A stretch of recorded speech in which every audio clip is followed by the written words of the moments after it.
Details చూద్దాం.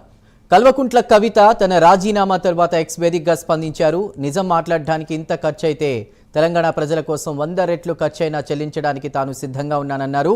సత్యమేవ జైతే జై తెలంగాణ అంటూ మాజీ ఎమ్మెల్సీ కవిత తన ఎక్స్ ఖాతాలో పోస్ట్ చేశారు. అదేవిధంగా తన ఎక్స్ ఖాతాలో బీఆర్ఎస్ పదాన్ని కవిత తొలగించారు. అంతేకాకుండా శాసన మండలి చైర్మన్ గుత్తా సుఖేందర్ రెడ్డికు కవిత ఫోన్ చేసింది. తన రాజీనామా ఆమోదించాలని కోరింది. గుత్తా సుఖేందర్ రెడ్డి అపాయింట్మెంట్ కోరగా రేపు హైదరాబాద్లోనే ఉంటానని గుత్తా తెలిపారు. ఇప్పటికే కవిత రాజీనామా లేఖ మండలి కార్యదర్శికి చేరింది.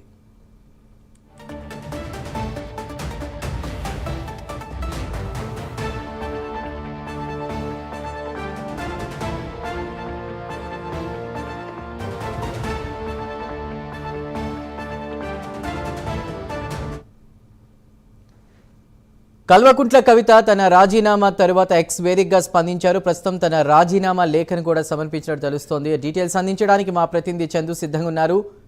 చందు ఈరోజు ఎమ్మెల్సీ కవిత తన రాజీనామా చేశారు. పార్టీ ప్రాథమిక సభ్యత్వానికి రాజీనామా చేసి ఆ రాజీనామా లేఖను తెలంగాణ భవన్ పంపించారు. తెలంగాణ భవన్ లో పార్టీ ప్రధాన కార్యదర్శి రాహుల్ రెడ్డి జాగృతి కార్యకర్తలు ఇచ్చారు. ఇంకా దానిపైన పార్టీ ఇంకా ఎలాంటి డెసిషన్ అయితే ఏమి తీసుకోలేదు ప్రస్తుతం. ఆ తర్వాత మండలి చైర్మన్ కూడా ఒక లేఖ రాశారు ఎమ్మెల్సీ పదవికి రాజీనామా చేస్తూ. కానీ ఎమ్మెల్సీ మండలి చైర్మన్ గుత్తా సుఖేందర్ రెడ్డి అందుబాటులో లేకపోవడంతో అక్కడ ఉన్నటువంటి కార్యదర్శికి ఆ లేఖను కూడా ఇచ్చారు. రేపు దానిపై మండలి చైర్మన్ ఒక నిర్ణయం తీసుకునే అవకాశం ఉంది. ఈ నేపథ్యంలోనే కొద్దిసేపటి క్రితమే కవిత ఎక్స్ లో ఒక ఆసక్తికర ట్వీట్ అయితే చేశారు.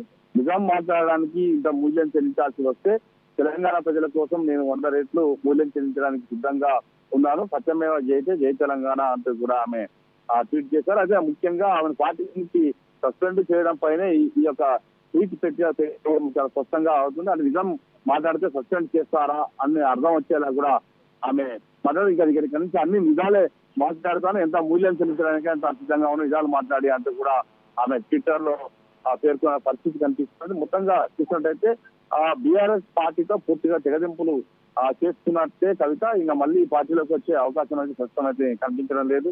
అంటే బీఆర్ఎస్ పార్టీ వర్గాలు మాత్రం ప్రస్తుతం సస్పెండ్ చేశాం, త్వరలో షోకాజ్ నోటీస్ అయితే ఒకటి పంపిస్తాము, వివరణ ఇవ్వాల్సి వస్తే అని అంతగా మాట్లాడుతున్నారు. కానీ ఇక పార్టీ ప్రాథమిక సభ్యత్వానికి రాజీనామా చేశారు కాబట్టి ఇంకా ఆమె మళ్ళీ పార్టీలోకి వచ్చే పరిస్థితి కనిపించడం లేదు. మొత్తంగా ఈ ట్వీట్ను బట్టి చూస్తే మాత్రం ఇంకా భవిష్యత్తులో ఆమె మరిన్ని బాంబులు పేల్చే అవకాశం అయితే చాలా స్పష్టంగా కనిపిస్తా ఉంటుంది. Right Chandu, thank you for the updates.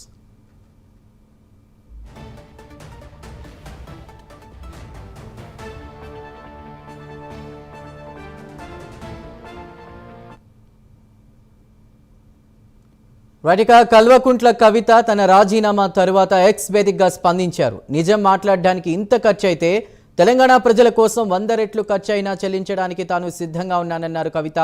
సత్యమేవ జైతే జై తెలంగాణ అంటూ మాజీ ఎమ్మెల్సీ కవిత తన ఎక్స్ ఖాతాలో పోస్ట్ చేశారు. అదేవిధంగా తన ఎక్స్ ఖాతాలో బీఆర్ఎస్ పదాన్ని కవిత తొలగించారు. అంతేకాకుండా శాసన మండలి చైర్మన్ గుత్తా సుఖేందర్ రెడ్డికి కవిత ఫోన్ చేశారు. తన రాజీనామా ఆమోదించాలని కోరడం జరిగింది.